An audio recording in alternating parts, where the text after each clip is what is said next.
Right, a warm welcome to everyone. It's so nice to have you part of today's Elite Mastermind, a session where we dive deep into different areas of a real estate business that typically agents kind of struggle with. And there are so many of them. You see, for most of us, we think real estate is easy. That's why everybody floods into real estate. They want to become a real estate agent and they want to make those millions. The truth of it is, real estate is actually not easy, but it is simple as long as you follow certain guidelines in this particular industry. Now, today, I want to talk about something that hits almost every single real estate agent, and that is pricing. And more importantly, it's how to actually price strategically so that you can actually get the home sold. You see, far too often we go with this particular slogan. Hey, I'm the best real estate agent in the area. I can sell your house in the shortest possible time at the highest possible price. Now, unfortunately, that highest possible price can put many, many agents into a situation where, in fact, they don't sell the property. What they do is they take an overpriced property, and taking those overpriced properties, we know exactly what's going to happen thereafter. Well, it's not going to sell. It's going to become expired. And ultimately, another agent is going to be very strategic in their operations. They're going to list it and they're going to sell it. And ultimately, you will lose out on the commission. So joining me today, I've invited a leader. And I know a leader is actually just around the corner from where I am. And I know that in this particular business, pricing is so important. Alida, welcome, and it's so great to have you on the call. Are you toasty warm today? I'm toasty warm, Stuart. I've been out and about early, so I've been running. I'm toasty. And thank you so much for inviting me. And thanks to everyone else who's joined. Absolutely fantastic. So, Alida, just to give us a little bit of an insight as to who you are, where you've come from, your journey in real estate, give us a little bit of a background to your real estate journey to where you are right now. Thanks, Stuart. So I've been in real estate for almost on 6 years now, three of which I have been with EXP. And I must say, best move I ever made. I did join a small real estate company initially, which was good because you learn things differently. But obviously, EXP gives us a lot more platforms and a lot more scope. So I'm in the Greenstone area in Edenvale. So I concentrate on sectional title and freehold properties in the Greenstone area. Fantastic. And markets, I know that particularly in the Greenstone area, it's highly competitive, especially on the back of, I'm going to say probably 90% of what's in Greenstone is developments. So prices have already been set by developers. And ultimately, when sellers are looking to sell their properties, well, they don't want to make a loss. They would love to make a profit, which means that they're going to price their properties high. And ultimately, it will then sit on the market. So I want to find out in your experience, most agents, you will have this exposure, especially in the Greenstone area. What is the biggest mistake that agents and sellers make when it comes to actually pricing their particular properties? Stuart, I would say probably the biggest mistake is agents, first of all, only ask the client, what do you want the property to sell for? And they don't necessarily go and do a comparative market analysis to see what physically is sold and compare the properties that have sold versus the property they're wanting to sell. So I think that's one of the biggest mistakes. And I think the reason for this is because it's so competitive and we're all scrambling for listings, you worried that you're not going to get a listing if you don't take the property. And ultimately, you are really just shooting yourself in the foot. So there's a bit of desperation that's coming in from agents. Whatever's available, they will take it at whatever price and really hoping for the best.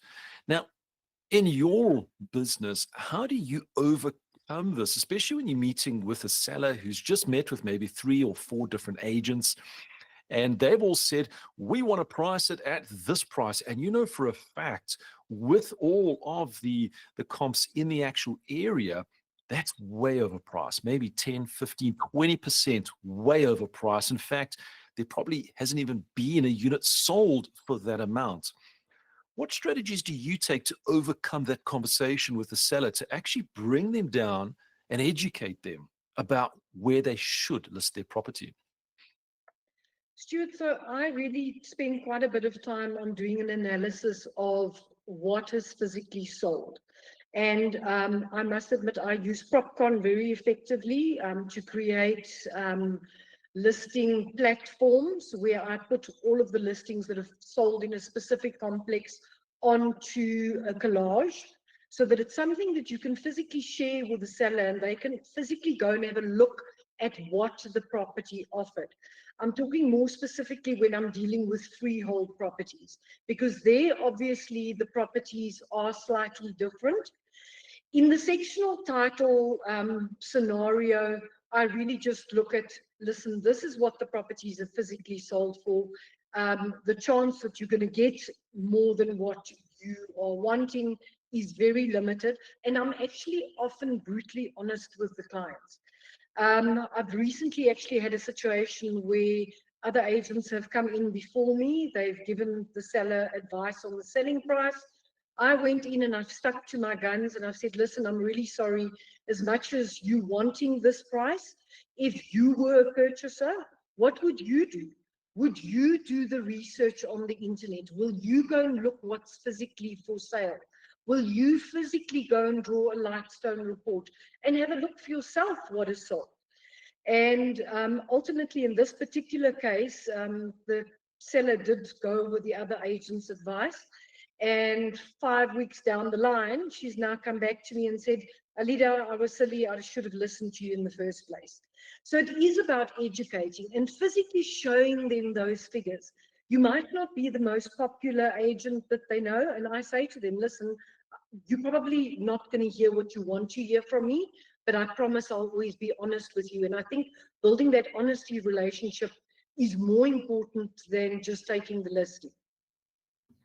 Absolutely. So, and we all come across these kind of unrealistic expectations from sellers.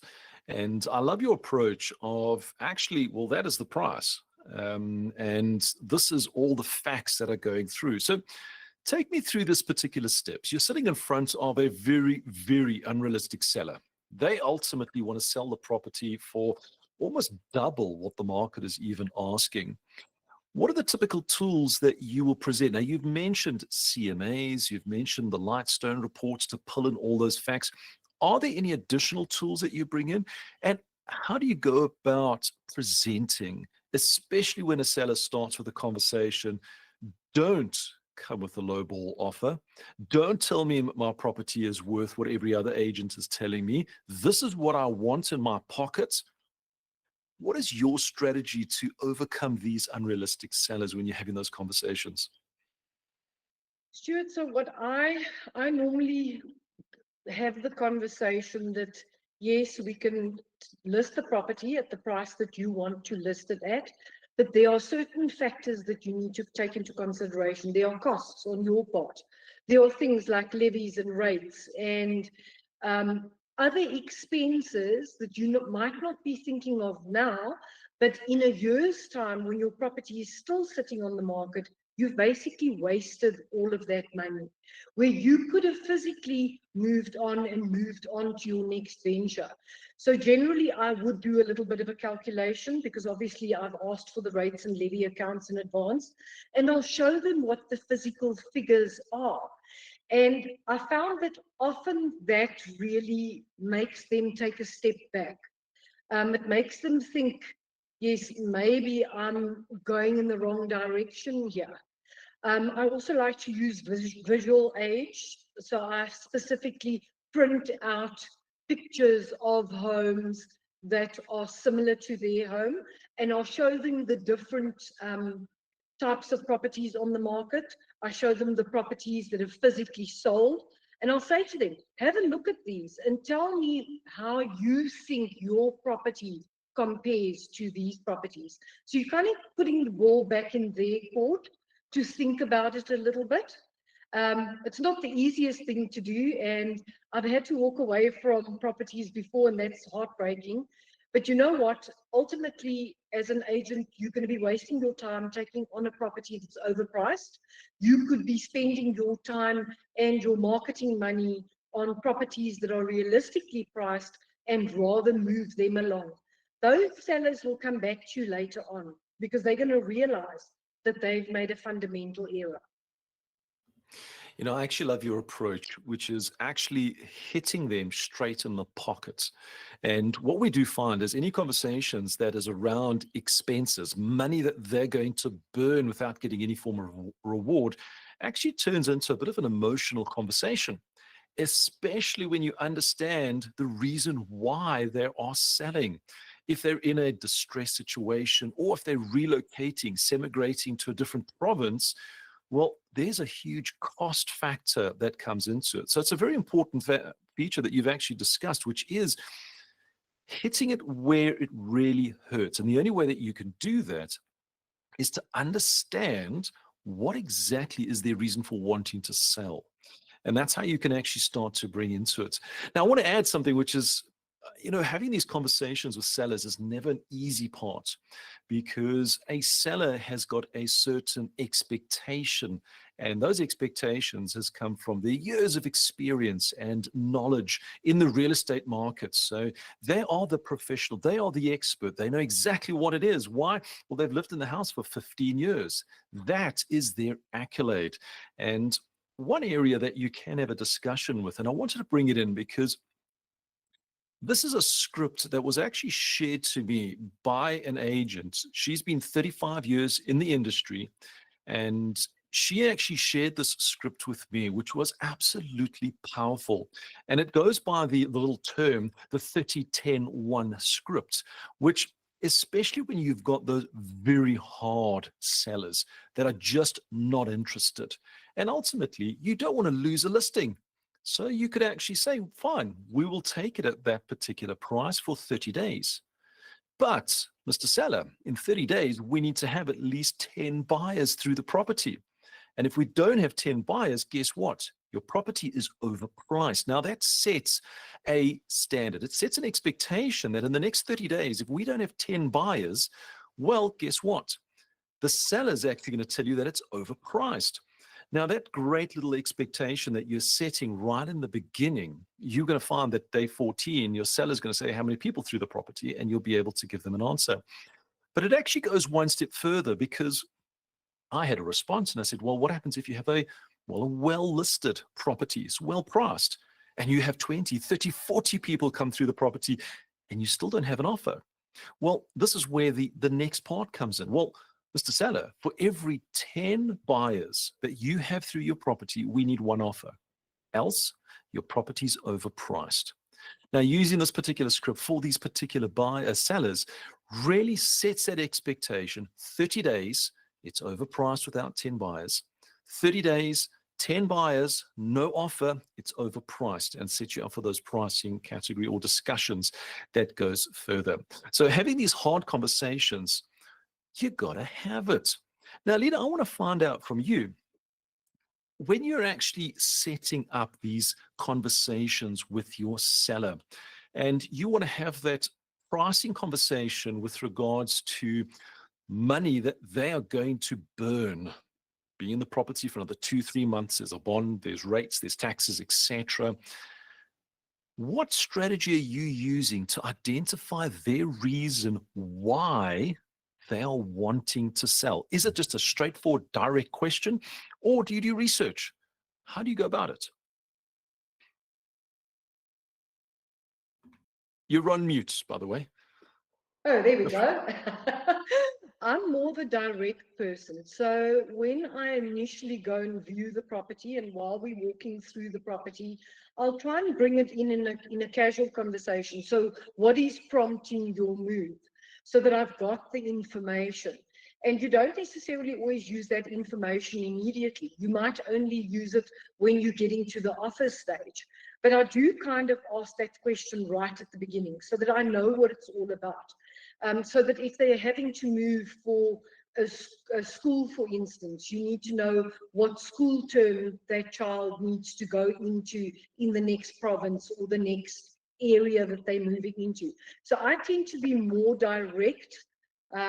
I don't like beating around the bush, and I kind of tell my clients, you're probably not going to find me like most other agents. I'm quite straight down the line, and I prefer being honest with my clients, be it sellers or buyers. Honesty is so important, but I love your approach, just going straight in, just asking them that question outright. And have you ever had someone where you've asked the question actually turn around to you and say, Alida, that's private information. I'm not going to share that with you? No, I actually haven't. Maybe it's because I do it in the flow of conversation while we're viewing. Yeah, I see Robin's asked a question there in the chat box about the com.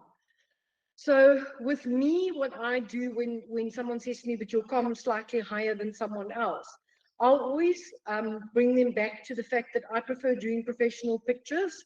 So I'll always say to them that I go the extra mile by doing professional pictures, doing a professional video. And I say to them, you're more than welcome to go with someone who is willing to charge less commission. But are they really going to be working on your property? Or are they going to just list the property and hope for buyers to call? So, as I say, I'm pretty direct. Absolutely. And I actually love that because, going in direct, you are actually getting the truth. You're not beating around the bush and trying to create stories, as well as you actually know what the desired outcome. It becomes a script for yourself. And, people always asking about commissions, overpriced properties. Well, statistically, it's shown a seller that actually wants to overprice their property is generally going to cut back on their commissions. They work typically hand in hand. They want to make the most amounts of money. And I know that's not to say that there's greed involved with it, but there is obviously an underlying reason. And that's why it's so important to ask them directly, what is it? Why are you wanting to sell your particular property? Now, I know there's situations where you've taken a overpriced property, but there has to be a bit of a limitation. Now, when you're sitting with your particular sellers and they come to you and they're saying, hey, Alida, I know that you're coming in at 1 million, but we would really like to push that up. At what level or percentage are you willing to kind of say, all right, we will list at this particular property, knowing that you've invested professional photography, you're investing your time, you're investing your buyer's book that you have already into this particular property? At what pricing or percentage above what the sellers want are you kind of open to having those discussions with the seller? Stuart, it's different with each of the properties. I would say probably not more than, say, 3%. Specifically on a freehold property, I look at between, say, 3 to 4.5% max. But then I also do have the conversation with them and say, listen, it's fine, we can list it at this price, but we are going to be coming back to this in 2 weeks' time. And as you said earlier on, you need to remind them that it's an ongoing process. You're not just simply, and I give my clients weekly feedback. So I'll say to them, we've had X amount of viewings on the portals, we've physically brought through X amount of people. I physically give them my clients' feedback. I use Popcorn a lot, so their feedback platform is actually very useful. And I try and keep them as informed as possible, and I stay honest. I don't make up stories. Honesty is for me the big thing. So I'd say 3% max. That's kind of my cutoff. No, 100%. And as you quite rightly said, it's going to depend on property to property to where you're wanting to actually go up, because the cost for you on an overpriced property, let's say that one that is a 20, 30% overpriced, that cost for you, is it something that you are willing to write off to test the markets? Or is it something where you know what, rather allow that cost going to another agent and I'll come back to it in 4 or 5 weeks' time. What is your approach? Yeah, no, absolutely. I keep an eye on the properties in my area, and if I've seen another agent is overlisted or overpriced, I still, in the first, say, month, I kind of leave them alone because else you're just looking desperate if you keep on phoning the sellers. But by week 5, I just send a little message and say, how are you doing? How's the sale of your property going? I hope you've managed to get an offer. So I go in from that angle, but then I start making contact with the sellers, just so that they know you in the background, you're not pushy, but you are there if they need your assistance. And I want to carry this conversation on because you've highlighted this on numerous occasions. One area that I've found as a coach that a lot of agents don't do, which is that follow up, that feedback back to the actual sellers, telling them, hey, we've had no viewings on the property, telling them, hey, we've had a buyer interest, but they're not actually looking to put in an offer. What is your cadence as far as how often do you give feedback to your sellers? But more importantly, when there's been nothing on the property, no views, what type of feedback do you give your particular sellers? Yeah, that's always a tricky one. Yeah, so in general, in those cases where we've had absolutely no viewings on the property, I would then go and have a look at how many other properties have maybe listed in this time period. And then I'll go back and say, yes, unfortunately, we haven't had any further interest, but another 5 properties have come in as competing properties. So then you can kind of also tie it in and use it as a means to do your price counseling. So you're not necessarily making up stories and saying whatever. I just say to them, listen, unfortunately, there has been no further inquiries on your property. Another 5 have come in at a lower price. So we really need to look at the pricing structure if you are serious about selling and if you want to stay competitive in the current market. And this is an area that most agents actually fail to do because they feel like, well, I'm embarrassed to tell my particular seller that I've had 0 views, when in fact, it's the greatest opportunity and you should actually be embracing it. If you've had 0 inquiries, 0 views on your properties, as Alita's actually just shared, well, go and do some research. Go and do some homework as to, well, how many more properties actually did list on the market? What did actually sell in that time period? And what offer did they actually receive on that property? Because all this information is education. All this information you can then pass to your seller in that conversation, as well as what additional work are you doing behind the scenes? And all of that actually levels you up to this professional real estate agent, which is actually so important. Now, Alita, I want to circle back to the beginning when you mentioned that when you're meeting with a particular seller, you have a conversation which comes out with your CMAs and you really give information about properties. And it's a question that came through to me from a number of agents. Stuart, when I'm doing a CMA, a competitive market analysis, how many properties should I actually choose to actually present to my seller? Because there could be an area where I could go to 15, 20 properties, or do I bring in one? What is your magical number when you're actually educating your seller as to what has sold already? I generally use probably about 5 or 6, but I choose properties that are as similar as possible to the property we are wanting to sell. You could use 20 properties, but 20 properties might not be as closely comparable.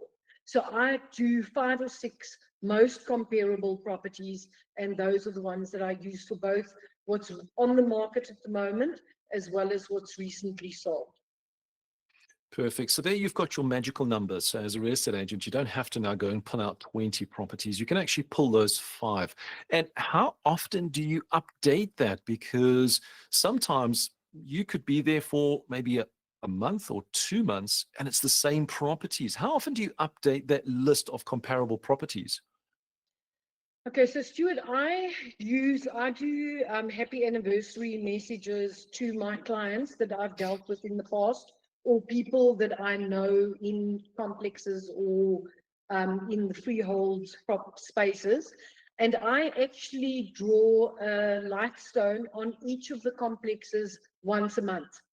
And when I send a happy anniversary message, I'll attach the appropriate Lightstone sales report for that specific complex.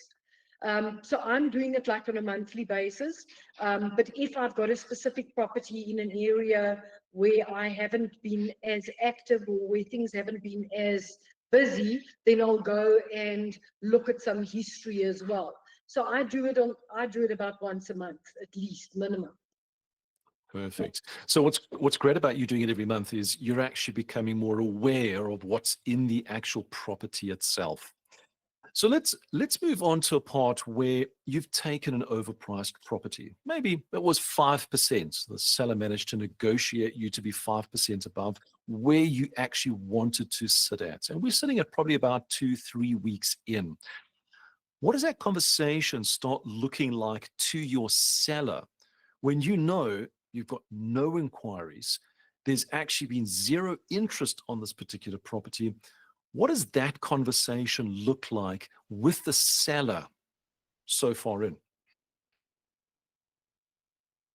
So what I generally do in a case like that, Stuart, is I go in and I have the honest conversation that with the seller that they must realize a lot of serious buyers are doing their own research. They're able to go onto the platforms, and if they are really serious purchasers, they've been going to the show houses and they know what's available. So I generally would say to them, what would you do if you were a serious purchaser? Would you go out to show days? Would you go and have a look at what the stats are that you can lay your hands on? And then I'll say to them, would you pay what a seller wants you to pay as a purchaser, or are you going to pay what you think the fair value for the property is? So it is a tricky conversation, but I just ask the question and I say, what would you do? Would you pay for your property what you are wanting the purchaser to pay? And that generally leads in the. You know what? I actually love that, because what you're actually doing is you're doing a bit of reverse psychology and you're changing their mindset from a seller to a buyer, which in essence, if they're selling, there's a very, very high chance that they're actually looking at buying. So they're actually going through it. So what you're discussing with them actually is quite real to them. And you can actually add on to it that us as agents, we don't set the price. The seller doesn't set the price. In fact, it's the market that sets the price. And when you actually set that price correctly, the right price actually finds the right buyer. So all of these little areas really starts to bring it in. So making sure that you price your property correctly is so, so important. And Alida, I want to thank you for your time in coming in today and sharing. Any other final thoughts or wisdoms that you'd like to share before we close up? No, Stuart, I think you're the one with all the wisdoms. We should be listening to you. Thank you so much for having me on the session, and thank you so much, all the other guys who've joined. I hope that I've been able to help a little bit. Absolutely. You know, it's always an honor and privilege to have our top agents joining us in this particular session. Elite Masterminds, a session that I host every week to help you in your particular business. Now, remember, don't feel timid. Don't feel afraid. Become the educator for your sellers. Go out there, give them the information, and stick to what the facts are, because ultimately it's going to lead selling those properties in the shortest possible time. But more importantly, it's going to secure you as a professional in this real estate space. So remember, in this real estate world, think of yourself as an entrepreneur, because as an entrepreneur, you will think outside of the box and you will start to see how you can take your business to the next level. So I look forward to seeing everybody in the next session. So do look out for Elite Masterminds, where we're going to tackle some tough topics to help you in your real estate business.